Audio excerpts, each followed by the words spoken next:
या ठिकाणी आपल्यासोबत उपस्थित असणारे योगासन भारत कडून आलेले आपले निरीक्षक श्री अभिजितजी बोस यांचं व्यासपीठावर मी स्वागत करतो. आपण सर्वजण टाळ्यांच्या गजरात त्यांचं स्वागत करू.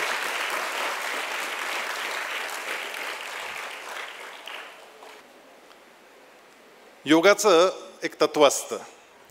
आपल्या योगासन भारतचा जो लोगो आहे त्या लोगोच्या खाली ते तत्व लिहिलेलं आहे आणि त्यामध्ये खाली लिहिलं आहे आणि आपल्या महाराष्ट्र योगासननी पण तेच तत्व अंगीकारलं आणि ते बोधचिन्हाच्या खाली लिहिलं गेलं.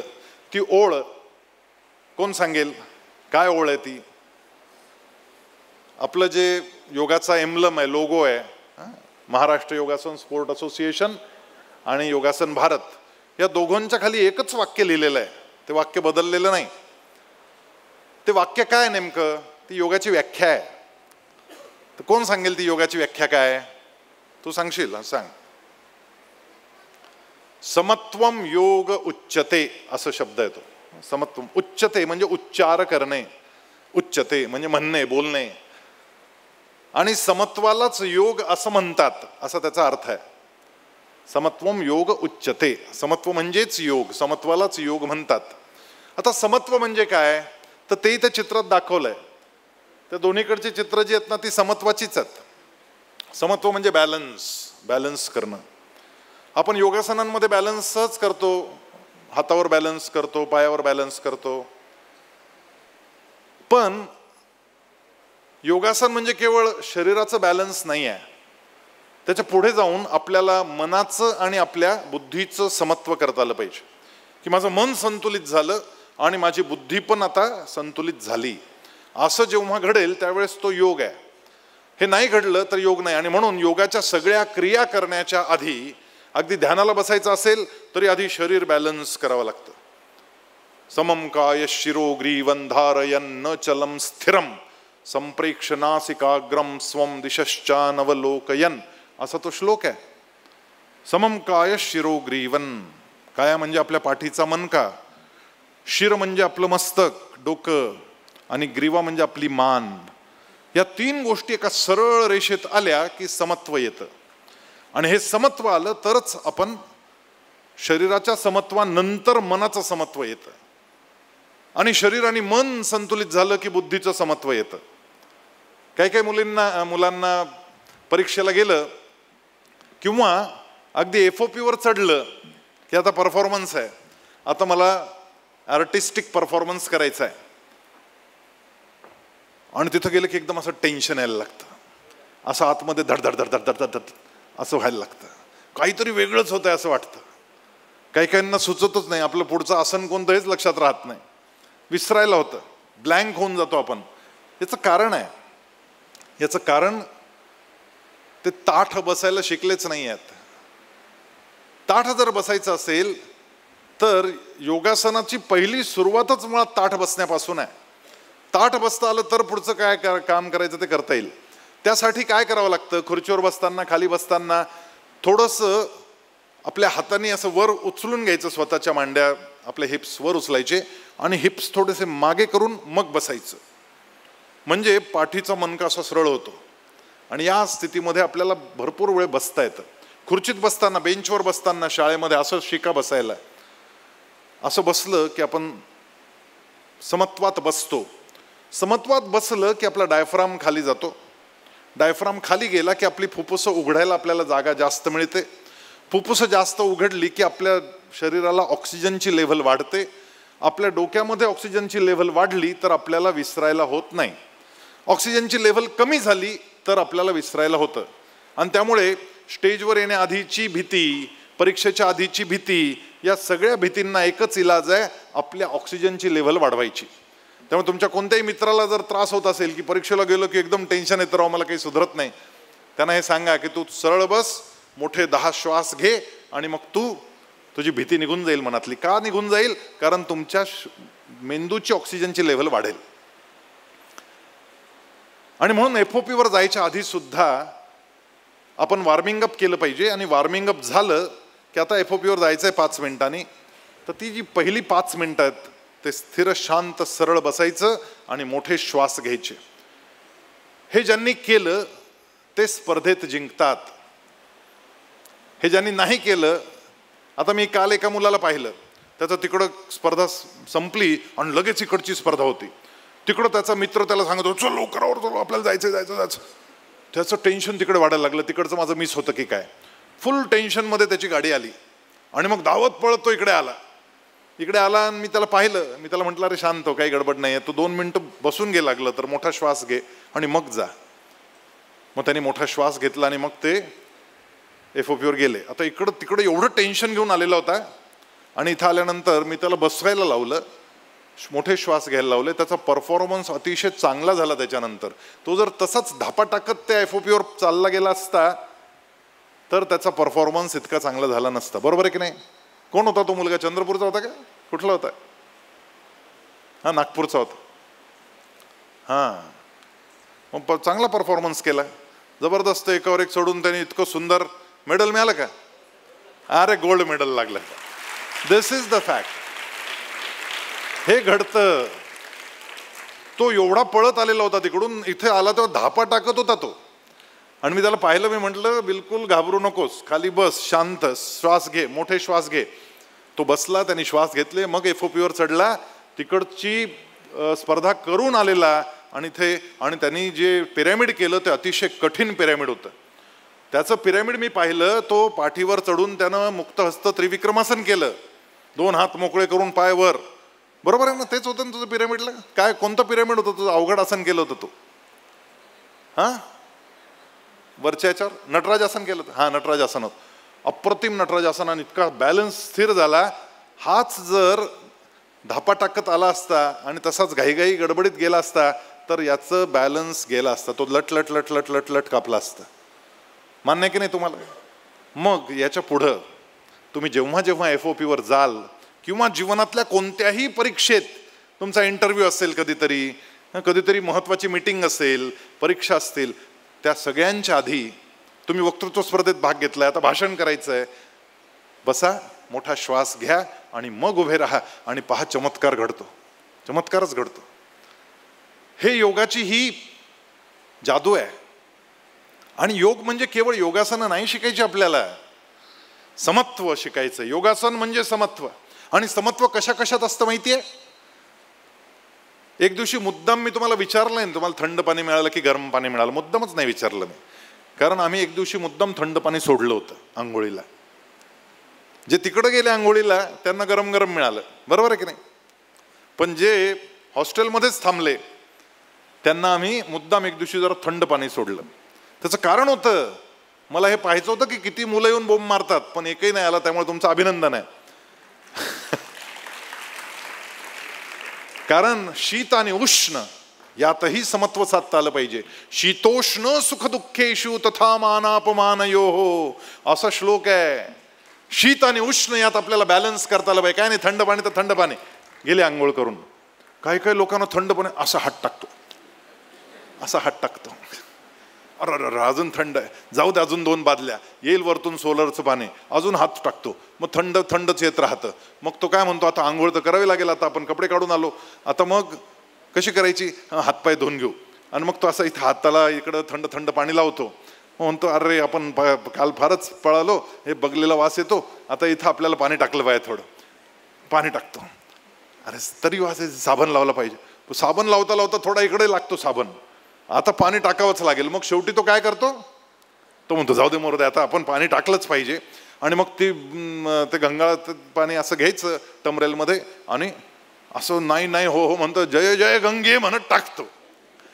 टाकल्यावर पहिल्यांदा असं कुडकुड करतं आणि मग नंतर काय होतं, मग 2रं 3रं 4थं असं ते टाकत गेला पाणी.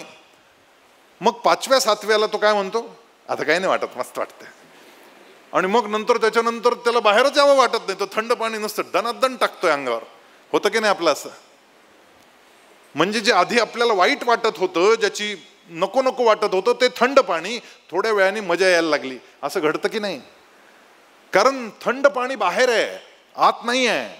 आत मन आहे, ते मन खेळत असतं त्या थंड पाण्याशी आणि तेच मन नंतर म्हणायला लागतं की आय एम एन्जॉईंग नाव, मला मजा येते आहे. शीतोष्ण सुखदुःखेषु तथा मानापमानयोः. थंड आणि गरम पाण्याच्या बाबतीत समत्व जसं थोड्याशा प्रॅक्टिसने आपल्याला जमतं, तसं सुखदुःखात पण समत्व करता येतं. मान आणि अपमानात पण समत्व करता येतं. सुखदुःखे समे कृत्वा लाभा लाभौ जया जयौ. जय आणि पराजय आणि लाभ आणि अलाभ याच्यामध्ये सुद्धा समत्व करता येतं आणि त्याला म्हणतात समत्वम योग उच्यते.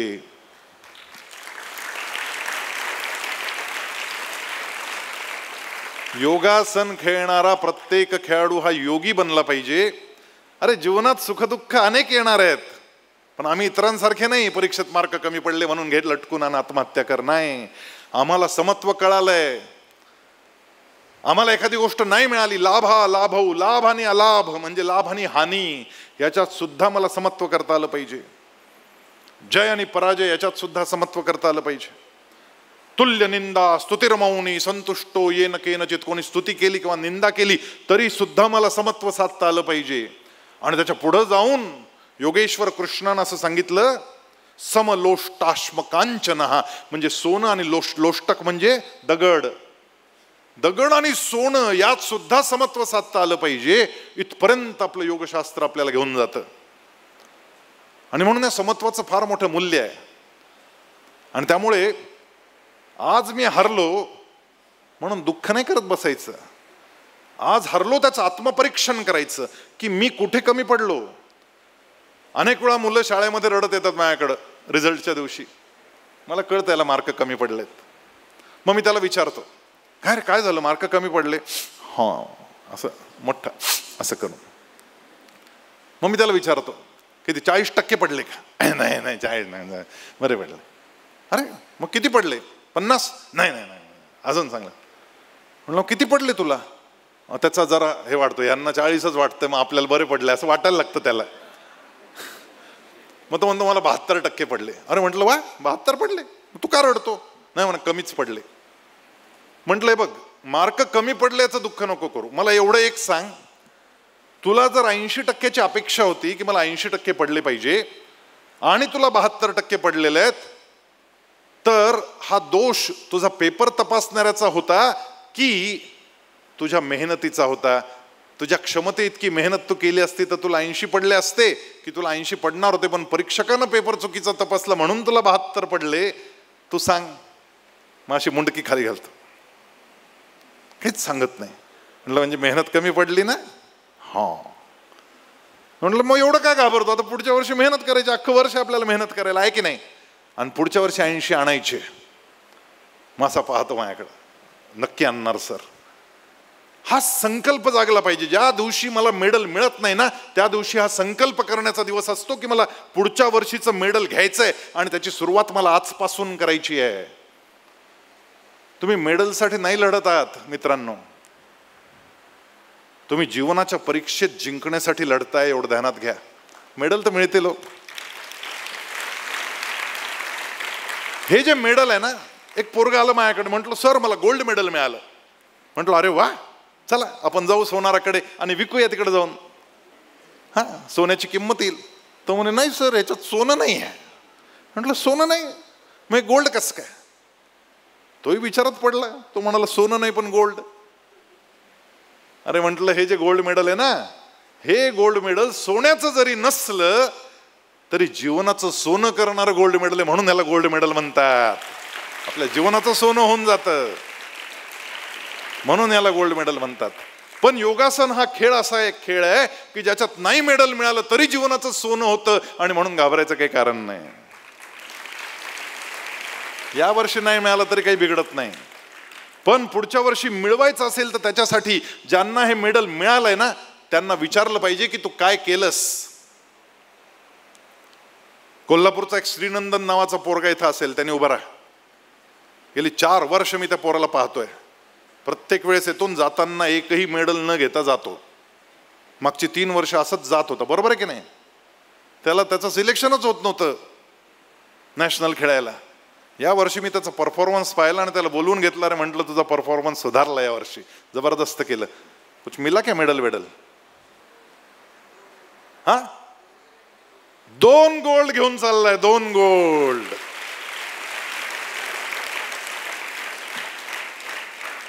मेहनत आहे, प्रचंड परिश्रम केले. कारण मागच्या वर्षी मिळालं नाही ना, त्या दिवशी आग लागली त्याच्या आतमध्ये. मला नाही मिळालं, आता पुढच्या वर्षी करूनच दाखवतो.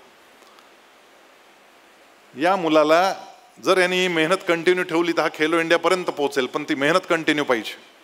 आमचं काय होतं, आम्ही फार टेम्पररी, जरा परीक्षा आली की आम्ही मेहनतीला लागतो. असं नाही चालत, कन्सिस्टन्सी लागते. रोज प्रॅक्टिस, रोज प्रॅक्टिस, रोज कमीत कमी 3 तास 4 तास योगासनं केली पाहिजे. मेडल पाहिजे असेल तर मी 1 तास करेल आणि मला गोल्ड पाहिजे, जमणार नाही. या वर्षी जी मुलं आलेली आहेत ना, अरे पालघरची पोरं पाहिली मी, चमत्कार केला या पोरांनी. चंद्रपूरची पोरं पाहिली, चमत्कार केला यांनी. गडचिरोलीची पोरं पाहिली, यांनी जबरदस्त चमत्कार केलेला आहे. नागपूर, इचलकरंजी, सोलापूर, पुणे, अहमदनगर, अहिल्यानगर हे तर करतच होते, त्यात काय विशेष. ठाणे, मुंबई, कोचेस भारीच आहेत. पण अभाव आहे आणि अभावात प्रभाव करून दाखवायचं असं काम करणारे काही जिल्हे आज यावेळेस पाहिले मी. ते हे जिल्हे आहेत.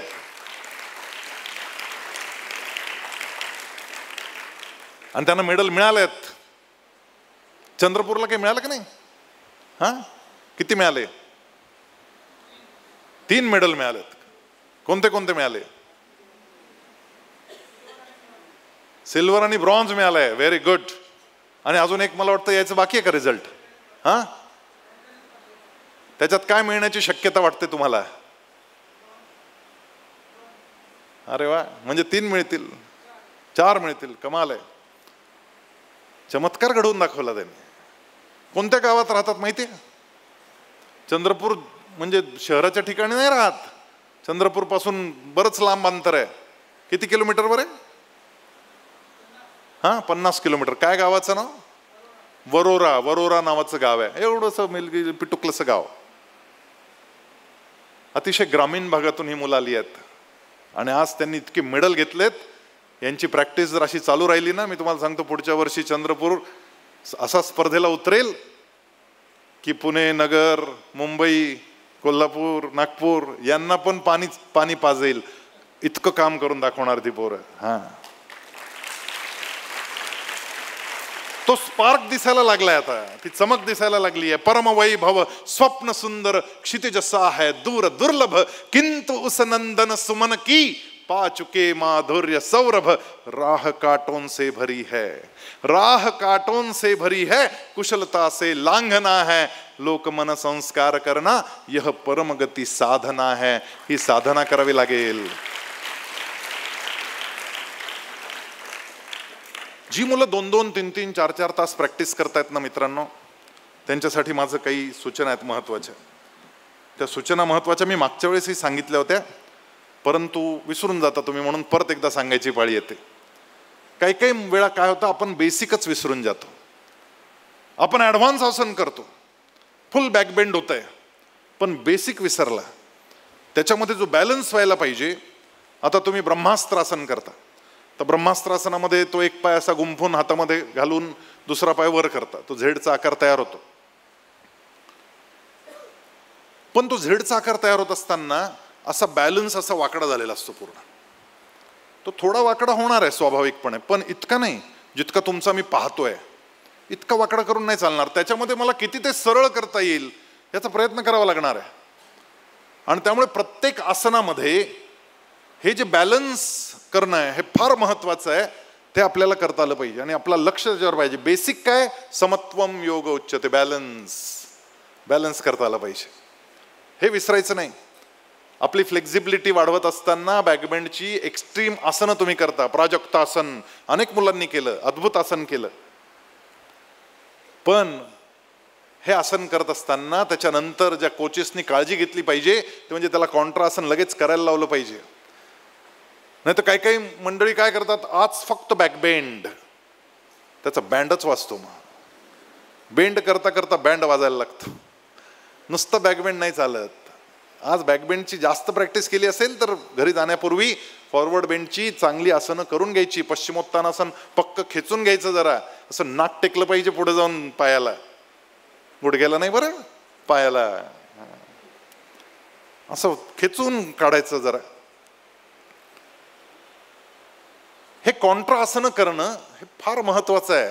नाही तर तुम्हाला लाईफ टाईम इंजुरीज होऊन जातील, उठणारच नाही परत. एक कर्नाटकातला खेळाडू आहे, त्याच्या पाठीच्या मणक्याचं शेवटी ऑपरेशन करावं लागलं. भयंकर प्रकार घडला, कारण हे लक्ष दिलं नाही. आणि याच्या सोबत सोबत ज्या प्रॉप्स वापरून तुम्हाला प्रॅक्टिस केली पाहिजे. आता फॉर एक्झाम्पल माझं हॅमस्ट्रिंग मसल जे आहे ते फार कडक झालं आहे, म्हणावी तितकी लवचिकता त्याच्यामध्ये नाही. म्हणजे मी ज्यावेळेस पादहस्तासन करतो त्यावेळेस माझे हात असे दोन्हीच्या दोन्ही जमिनीला सरळ चिकटणं आणि माझं नाक गुडघ्याला जाऊन चिकटणं, हे जर घडत नसेल त्याचा अर्थ तुमचं हॅमस्ट्रिंग मसल जे आहे, पायाच्या मांडीतलं मसल, हे टाईट आहे. हे थोडं लूज करायचं असेल तर काय करावं लागतं? तर सोपं काम असतं. टेबलावर पाय ठेवायचा, दुसरा पाय सरळ खाली एकदम ताठ ठेवायचा आणि थोडं बसायचं. त्याला ताण येतं, थोडं बसायचं, उभं राहायचं, बसायचं, उभं राहायचं, असं दोन्ही पायांनी करायचं. असं करत करत आपल्याला ती लवचिकता वाढवावी लागते. यासाठी अय्यंगार चेअर असेल किंवा आपल्या स्टुडिओमध्ये किंवा घरी लावलेले बार असतील, हे बार फार महत्त्वाचे आहेत. वॉल बार्स तुम्ही तिकडे योगा हॉलमध्ये पाहिले असतील, बार लावलेले आहेत, पाहिले ना? ते बार त्यांच्या मदतीनं आपल्याला आपली लवचिकता वाढवता येते. त्यामुळे जे कोचेस इथं आलेले आहेत त्यांना माझी विनंती आहे की त्यांनी त्यांच्या स्टुडिओमध्ये, त्यांच्या योगाच्या हॉलमध्ये जिथे तुम्ही प्रॅक्टिस करता तिथे हे काही प्रॉप्स हे जरूर आणावेत, जेणेकरून मुलांची फ्लेक्झिबिलिटी वाढेल. अजून एक महत्त्वाचं आहे, काल मी पाहुणे घेऊन आलो आणि पाहुण्यांच्या समोर आर्टिस्टिक सिंगलचं प्रेझेंटेशन चालू झालं आणि प्रेझेंटेशन सुरू झालं तर मी पाहत होतो बारीक. तर ज्यावेळेस अवघड बॅलन्सचं आसन तो करायला लागला त्यावेळेस त्याच्या पायाच्या मांड्यांचे मसल्स असे लटलट लटलट लटलट कापत होते. व्हिडिओत स्पष्ट दिसत आहेत, मसल कापत होते. का कापतात? याचं कारण ट्रेनिंग चुकतंय. आपल्याला पायाला वजन लावून, थोडंसं वजन लावावं लागतं पायाला, ते असे वजन मिळतात, ते असं त्याला वेलक्रो असतो आणि ते पायाला लावलं जातं. ते लावून पाय वर उचलणं, होल्ड करणं, धरणं, हळूच खाली सोडणं, हाताला, पायाला स्ट्रेंथ वाढली पाहिजे मसल्सची. आणि विशेषतः 9वी-10वी नंतर मुलांनी थोडंसं वेट ट्रेनिंग सुद्धा सुरू केलं पाहिजे. 10वीच्या खाली नाही करायचं वेट ट्रेनिंग, पण 10वी नंतर वेट ट्रेनिंग केलं पाहिजे. 10वीच्या खालची जी मुलं आहेत त्यांनी काय करायला पाहिजे, तर खुर्चीवर उभं राहायचं आणि हात खाली सोडायचे, जमिनीपर्यंत जायचं आणि हातावर शरीराचा जास्त भार घ्यायचा आणि प्रॅक्टिस करायची. किंवा भिंत लोटायची, म्हणजे लोटले नाही जात, फक्त लोटल्यासारखं करायचं. आपल्या हाताची ताकद वाढवण्याचे वेगवेगळे प्रयोग केले पाहिजे. आणि त्यासाठी ते जर हाताचे आणि पायाचे मसल्स तुमचे स्ट्रॉंग झाले नाहीत तर तुमच्या आसनात स्थिरता येणार नाही. स्थिर सुखम आसनम अशी व्याख्या आहे. स्थिर झालं पाहिजे आसन. नाही तर जिम्नॅस्टिकमध्ये आपल्यात काय फरक आहे? आसन स्थिर होणं हे फार महत्त्वाचं आहे. तर त्यामुळे हे बेसिक्स आहेत, हे बिलकुल चुकायचं नाही. आता काय होतं, आपण सगळी प्रॅक्टिस करतो, परंतु प्रॅक्टिस झाल्यानंतर वडापाव खातो. काल मला काही काही मुलं विचारते, आज शेवटचा दिवसच पावभाजी मिळेल का? म्हटलं कानाखाली मिळेल. पावभाजी? अरे योगात आहेस ना तू? योगाच्या मुलांनी पाव खाणं बंद. No bakery products, they are बेकार प्रोडक्ट्स. आपल्यासाठी बेकरी प्रॉडक्ट हे बेकार प्रॉडक्ट. आपल्यासाठी काय, कोणासाठी पण. साखरेचं प्रमाण कमी करा. Thums Up, Gold Spot, Coca Cola बंद, बिलकुल बंद करायचा. नाही म्हणजे नाही, हातच नाही लावायचा. हा संकल्प पाहिजे मनाचा. युक्त आहार विहारस्य युक्त चेष्टस्य कर्मसु युक्त स्वप्नावबोधस्य योगो भवति दुःख. युक्ताहार, आहाराचं फार महात्म्य आहे. आणि तुम्ही जर 3-3 तास प्रॅक्टिस करताय आणि तुम्ही जर व्हेजिटेरियन आहात तर तुम्हाला प्रोटीन्स वरतून घ्यायला पाहिजे, जास्तीचे घ्यायला पाहिजे. मग ते कशा कशात मिळतात? तर डाळीत आहेत, पनीरमध्ये आहे, दह्यामध्ये आहे. हे सगळं शक्य नाही आहे तर मग तुम्हाला सोयाबीन आहे किंवा तुमचं मोड आलेलं धान्य आहे, आणि नाही तर मग प्रोटीन पावडर आहे, ते प्रोटीन ज्यूस ज्यांना ते फार महाग असतं. पण त्यामुळे हे अगदी सहज घरात उपलब्ध असणारे हे सगळे प्रोटीनचे आयटम जास्त खाल्ले पाहिजे.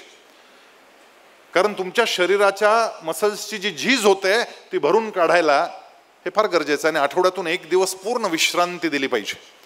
आणि शक्य असेल तर त्याच्या आदल्या दिवशी मसाज करून घेतला पाहिजे. तेल लावायचं, आपल्याच हाताने लावायचं पायाला, हाताला. आणि थोडं, हे पण तुम्हाला सांगू का, साधं सांगतो, साबण थोडं लावायचं पण चोळायचं जास्त. आंघोळीचा नियम हा ज्याने केला आणि उलटा चोळायचा, म्हणजे हात आपल्या हृदयाकडं चोळत नाहीच. पाय पण चोळताना खालून वर, वरतून खाली नाही चोळायचे, खालून वर. हृदय लक्षात ठेवायचं. डोकं चोळताना वरती नाही करायचं, डोकं चोळताना खाली, हृदयाकडे आणायचं. तोंड धुताना खाली, इथे इथे आलं पाहिजे. हे ब्लड सर्क्युलेशन जे आहे ना, हे ब्लड सर्क्युलेशन आपल्याला वर पाठवता आलं पाहिजे. आणि आंघोळीच्या वेळी हे फार सहज जमतं, कारण साबणानं हात असा सटासट चालतो.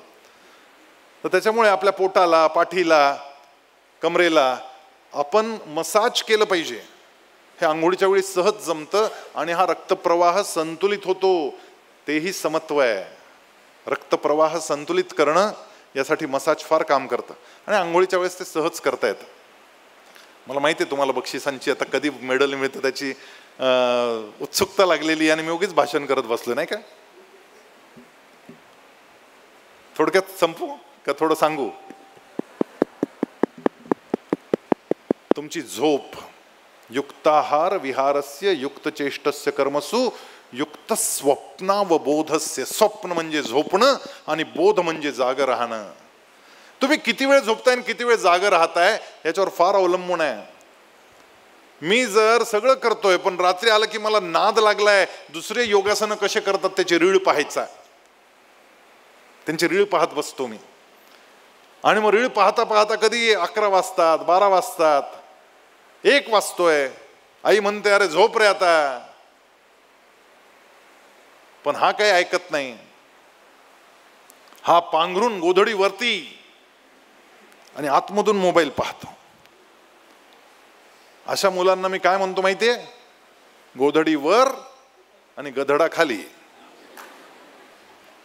अरे अरे अरे, वाटोळ होईल. आणि आपल्याला 8 तास मिनिमम, मी मिनिमम बोलतोय, आणि मॅक्सिमम 9 तास इतकी झोप ॲथलीट्सना मिळालीच पाहिजे. जे खेळाडू आहेत त्यांनी 8 तास झोपलंच पाहिजे. आणि तुमची झोप जर 8 तास होत नसेल तर तुमचं चुकतंय, हे लक्षात घ्या तुम्ही. आणि त्यामुळे तुम्ही परफॉर्मन्स, पुढच्या वर्षीचा परफॉर्मन्स तुम्हाला जर चांगला करायचा असेल तर वर्षभर पाळायचे नियम सांगतोय मी तुम्हाला. म्हणून तर आसनांमध्ये अष्टांगात पहिल्या 2 गोष्टी काय आहेत? यम आणि नियम. यम आणि नियम फार महत्वाचे आहेत. आणि हे सगळे नियम आहेत की मला वेळेवर झोपलं पाहिजे, वेळेवर उठलं पाहिजे, योग्य ते खाल्लं पाहिजे, अयोग्य खाल्लं नाही पाहिजे, हे नियम आहेत मला. जर तुम्ही नाही झोपलात ना तर तुमची रिकव्हरी होत नाही. झोपेत तुमचे मसल्स, तुमचं शरीर तुमचे झिजले गेलेले मसल्स नीट करतात. आणि तुम्ही जर पुरेशी झोप नाही घेतली तर तुमचे मसल्स रिपेअर होत नाहीत आणि दुसऱ्या दिवशी आणि हळूहळू हळूहळू डिग्रेड होत जातात आणि कधीतरी त्रास देतात. आणि त्यामुळे ही काळजी घेणं फार गरजेचं आहे की तुमची झोप फार चांगली झाली पाहिजे. त्यासाठी मोबाईल आईचा, बाबांचा किंवा स्वतःचा झोपताना दुसऱ्या खोलीत ठेवून यायचं, हा नियम लावून घ्या. घरी आलं, शिकवणीला जाताना मोबाईल घेऊन गेलाय, आलं की आईला देऊन टाकायचा की नथिंग डुईंग, मला आता हा मोबाईल पाहायचा नाही, माझा स्क्रीन टाईम मला कमी करायचा आहे ज्याच्यामुळे माझी झोप चांगली होईल. रात्री जे स्क्रीन पाहत बसतात त्यांना लवकर झोप लागत नाही. आणि त्यामुळे याची काळजी सगळ्यांनी घ्यायची आहे. आपल्याला कोचिंग करणारे प्रशिक्षक आपले आहेतच, परंतु दर रविवारी 1 तासभर हा वेळ काढायचा आणि इतर मुलांचं कोचिंग कसं चाललंय, ते कसं करतायत, त्यांच्या व्हिडिओज पाहायच्या 1 तास आठवड्यातून, त्यापेक्षा जास्त नाही.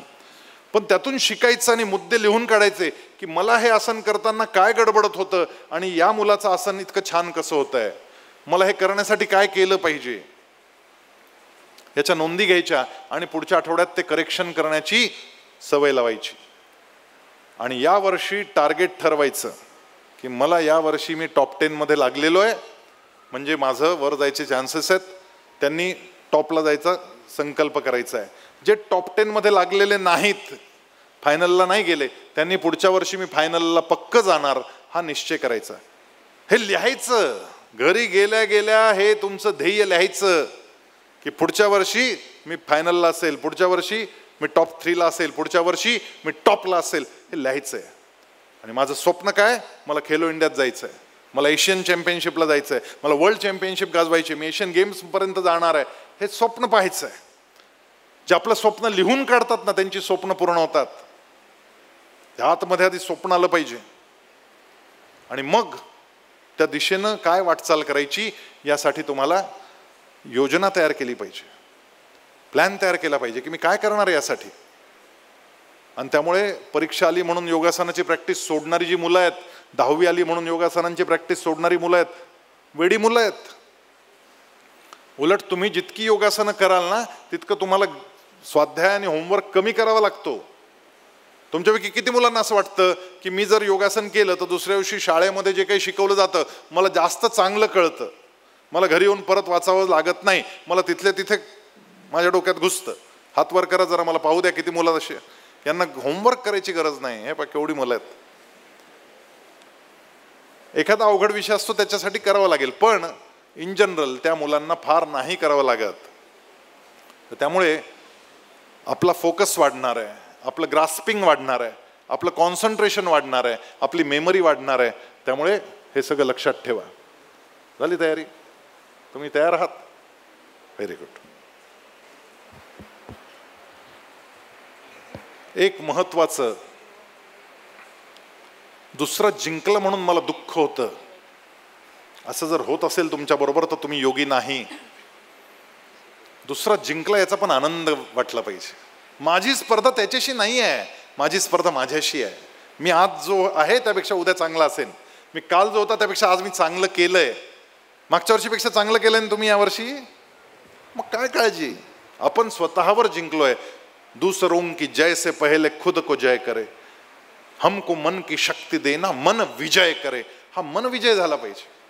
आणि त्यामुळे हा द्वेष, इतरांची जेलसी, हे योगाच्या खेळाडूंना बिलकुल मान्य नाही. आत्मपरीक्षण, आत्मावलोकन करायचं, माझं काय चुकलं आणि ते मी कसं दुरुस्त करीन याच्यावर लक्ष फोकस करायचं. आणि आपली जी टीम आहे ती आपली टीम फार महत्वाची आहे. आता तुम्ही जिल्ह्याची टीम म्हणून आला, आता राज्याची टीम म्हणून पुढे जाल, मग देशाची टीम म्हणून अजून पुढे जाल. आपली टीम जी आहे ना, त्या टीम बरोबर आपल्याला खूप चांगल्या संतुलनानं काम करता आलं पाहिजे. आणि यासाठी रोज स्वतःलाच 10 वेळा सांगायचं, मी पुढच्या वर्षी माझं गोल्ड मेडल पक्का आहे, मी त्याच्यासाठी मेहनत करणार आहे. पुढच्या वर्षी रडत नाही जायचं. जे रडत राहतात ना ते आयुष्यभर रडतात. मी तुम्हाला सांगतो, जे हसत जातात ना, काय यावेळेस नाही मिळालं काय झालं, पुढच्या वेळेस घेऊन येतो. घरी गेल्यावर हेच सांगायचंय तुम्ही, ज्यांना नाही मिळालं ना, पोचलोय म्हणायचं जवळ, आता पुढच्या वर्षी नक्की. कारण आई वडील खर्च करतायत तुमच्यावर. इथं पाठवणं म्हणजे काय सोपं आहे का? 1000 रुपये भरा, 200 रुपये इव्हेंटचे भरा, परत यायचा जायचा खर्च करा, ते ड्रेस घाला, ते सगळं कपडे आणा, 5-7 हजार रुपये खर्च होऊन जातो तुमच्यावर. आणि बक्षीस नाही घेऊन गेलं तर आईला काय वाटतं, नसतेच पैसे खर्च करून आला. नाही, तुम्ही सांगायचं की या वर्षी आत्मविश्वासाचं मेडल घेऊन आलो, पुढच्या वर्षी नक्की आत्मविश्वासानं जिंकणार आहे. रडत राहून कोणी जायचं नाही इथून. इथून हसतच जायचं आणि पुढच्या वर्षी मेडल घेण्याचा संकल्प करून जायचं. हे जमलं पाहिजे. तर त्यामुळे आपला गोल तयार ठेवा, आपला अवेअरनेस, आपलं कॉन्फिडन्स. मी हे मुद्दे जे काही आहेत ते तुम्हाला तुमच्या ग्रुपवर पाठवता येतील का पाहतो. आणि नवीन काहीतरी विचार करा. यावेळेस मला काही काही पिरॅमिड्स फार सुंदर पाहायला मिळाले. अप्रतिम पिरॅमिड्स होते, एकदम पहिल्यांदाच. काही मला सरांनी सुद्धा सांगितलं, you seen the pyramid for the first time. एवढ्या मॅचेस पाहून आलेत, त्यांनी सांगितलं हे पहिल्यांदा पाहतोय पिरॅमिड. फार सुंदर पिरॅमिड केलं होतं.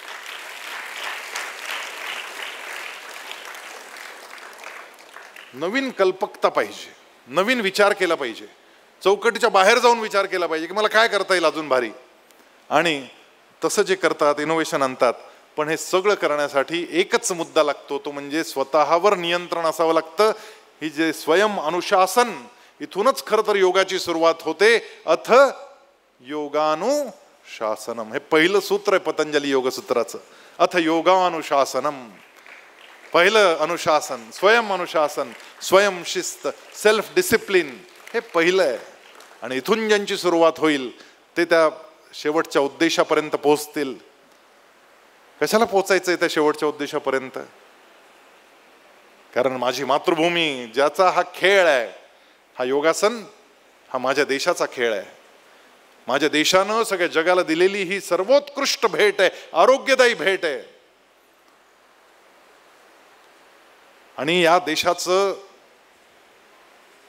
हे अनमोल असं धन चारी हातांनी मला वाटता आलं पाहिजे. 2 हातांनी तर वाटूच आपण, पण डबल स्पीडनी काम केलं पाहिजे. म्हणून 4 हात असतात गणपतीला. ते 4 म्हणजे काही खरे खरे 4 नसतात. तो 2 हातांनी 4 हातांचं काम करतो, एवढं जास्त काम करतो, म्हणून त्याला 4 हात म्हणतात. पण त्या गणेशाच्या हातात एका हातात अंकुश असतो, एका हातात काय असतो? पाश असतो. एकदंतम चतुर्हस्तम पाशम अंकुशधारिणम. तो अंकुश जो आहे ना, तो स्वतःच्या विवेकावर, बुद्धीवर ठेवलेला अंकुश असतो. आणि जो पाश असतो तो स्वतःच्या मनावर टाकलेला पाश असतो. इकडं तिकडं जायला लागला की ओढायचं, म्हणून तो पाश असतो. असं 4 हातांनी वाटायचं. आणि हे ज्यावेळेस आपण वाटायला लागतो ना, हा असा सुगंधी कुपी आहे. ही सुगंधीची बाटली, अत्तराची बाटली आहे. योग म्हणजे अत्तराची बाटली आहे. जे कोचेस आहेत ना, ते दुकानदार आहेत त्या अत्तराच्या बाटलीचे, ते अत्तर विकायला बसलेत. पण काही काही कोचेसच्या बाबतीत ते म्हणतात, काय आम्ही एवढं करतोय पण मुलं येतच नाही. तो अरे काय काळजी करता, जाऊ दे मरू द्या. अत्तराच्या दुकानदाराला एक भाग्य लाभतं, त्याचा माल विको नाही तर नको विको, त्याला सुगंध फुकट मिळत राहतो. हा कसला सुगंध आहे? हा आरोग्याचा, हा आनंदाचा, हा सात्विकतेचा सुगंध. हा सुगंध आपण सगळे वाटणार आहोत. पुढे जाऊन आपलेच हात सुगंधित होऊन जातील. आणि आपले हात सुगंधित करणारा हा योग संपूर्ण विश्वात घेऊन जायचं आहे. हे आपल्या मातृभूमीचं देणं आपल्यावर आहे. आणि आपल्या मातृभूमीची ही देण लोकांपर्यंत पोहोचवण्यासाठी आम्ही योगासन खेळात आलेलो आहोत, हे कायम लक्षात ठेवायचं. आणि त्यासाठी इतके लोक मेहनत करतायत की तुम्ही पुढे जावं. डॉक्टर जयदीप आर्य रात्रंदिवस काम करतात. तो रात्रंदिवस काम करतो हा माणूस. त्यांच्या परिश्रमांना खरोखर तोड नाही. आणि ते एकटे नव्हेत, असे अनेक लोक आहेत जे अशा पद्धतीची मेहनत करतायत. त्या सगळ्यांच्या प्रति कृतज्ञता. विशेषतः हे जे सगळे इकडे बसलेत ना काळे कोट घालून, यांना मी प्रणाम करतो. सगळ्यांना यांचं अभिनंदन पण करतो. मी तुमच्या प्रत्येकाचे मार्क अत्यंत बारकाईनं पाहिलेत. आणि तुम्ही जे रिझल्ट दिलेत ते अत्युत्तम रिझल्ट होते. त्यामध्ये काहीही बदल करायची आवश्यकता नाही, असे रिझल्ट तुम्ही काढून दिलेले आहेत. तुमचं अभिनंदन आहे.